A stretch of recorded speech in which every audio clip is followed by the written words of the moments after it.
Alright, so today's video will be making plans. As you can tell, the Prince of the Air is once again making the wind blow on my video, trying to stop me from getting the word out, but we won't listen to him. So, the video, making plans. Now, this isn't inherently bad, actually. It's good to make plans. You can make plans for hanging out with friends. You can make even financial plans, for your finances. And as long as you follow the Bible and biblical principles, you can make plans. And the best way to do it is you make your plans and you say, and you give them to God, and you say, if God is willing, I will do this. If it is in his will, I will do this. It's, I believe, in James. I think it was James. I don't know the exact passage there, but it was him talking. Who were saying, "We will go to the city tomorrow, and we will sell, and we will set up shop." They were making these plans for themselves, but they weren't including God in them.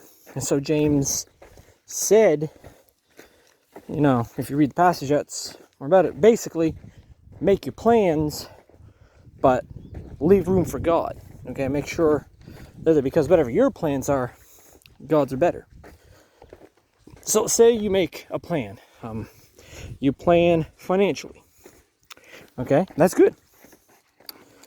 You have that financial plan in place and you build on it. You give it to God, and God will multiply, help you with it. A bad plan would be, I plan on getting drunk, or I plan on drinking this weekend. That is a bad plan. Same with doing drugs, or I'm going to look at corn, or something like that. Because some people do plan these out. They'll schedule time for it. But you want to make good plans. As long as you leave them up to God, and they're within his will and his plan for you, and he'll give you the go-ahead on a lot of them. So you can say, but remember, it's always, Lord, if you're willing, I would like to do this. What do you think about it? And you always go to him first, because ultimately he decides whether your plan is going to succeed or not. It's not you. It's his will. And if it's not within his will, the plan won't work out. And we have to make sure that God is in our decisions, because we'll make better ones, right? Because we're taking it before God. The same with marriage. Before you get married, you pray a lot about your spouse, and you pray, in your relationship, you pray to God. You have your trusted friends around that are good Christian friends, and they meet the person, and they meet your family, and you get a feel of what everything's like, and you plan on being married. Say, Lord, I believe she's the one, or he's the one, and I plan on marrying them. Is this in your will? Do I proceed?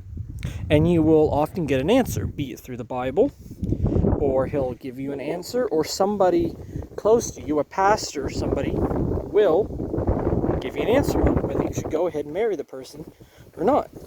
And as you can see, they planted corn. See? Corn's starting to come up. Walking along the edge of a field, and they planted corn. So, we'll see that up in a while. As I was saying, you give your plans to God, and God will give you the go-ahead. Same with asking your family members, hey, I want to marry this person, and a lot of people frown on it, but it dates back to, Jewish or like older times, people would, they call it traditional, but they would go to their father, like the father of the daughter, and they would ask for her hand in marriage. Now, some people do this, some people don't. Some people frown upon it. Some people think it's a waste of time, but I think it's good to do, because you're planning on having her family in it. Because when you get married, like it or not, your families have to get together. Like, they have to cohere. And a lot of the times that causes difficulty. But if anything you plan, Basically, circle back to the first point. Anything you plan, bring God into it. Ask God's permission on it. Say, God, do you want me to, say, buy this? Do you want me to get this? Is this within your will? And ask yourself, is it a need or a want? Okay, that's a major thing. Is it something I need? Will it better my life? Will it help me push the gospel out there? Will it help me advance the kingdom? Or is it just something I want? And that will usually stop you from buying a lot of stuff. Because sure, it's not bad every once in a while to buy yourself something, but don't be going out and buying tons of stuff. You know, I used to do this a lot. Okay? Sometimes I get a few things here and there, but I've got one thing coming and it's a birthday present, and I haven't bought myself something like a birthday present like a year, and my birthday's still like 2 or 3 months away, so I don't got to worry about that. It's still a ways away, but it's my birthday present, and it's not bad to buy stuff for yourself, but just don't go crazy. Make sure it's something you want or something you need, and plan around it. You see, the Prince of the Air, you notice that the wind picks up? Yeah.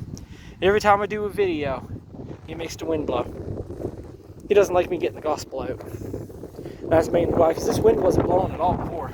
And it just came up out of nowhere. He's basically saying, be quiet. Stop preaching. Stop helping people. Yeah, well, I ain't going to listen to you, Satan, so you can go get behind me and go tuttle off. You're nothing but a broken, withered branch, you loser. Anyways, don't mind me. I like trash talking Satan, because he's nothing but a withered piece of branch. He's absolutely a loser. And you can stamp on him and all his demons if you want, because you have that authority through Jesus Christ. I've outlined that in another video, so. Anyways, plan. Put God in it, and I almost guarantee you, if you have God in your plans, they will succeed and you will multiply. Because God wants nothing better than to give you what is within his will and multiply it. Okay? But it's got to be within, you have to have him in it, because if you don't, you're making your own plans, you're choosing yourself over him, and your own goals over the kingdom's goals, and they will often fail. So, this is a shorter video, but this has been Voice in the Wilderness, Soldier, bond servant of Christ, signing off. Whenever you see this, have a blessed day or night. Stay safe in these dark, crazy times, and I will see you in the next one.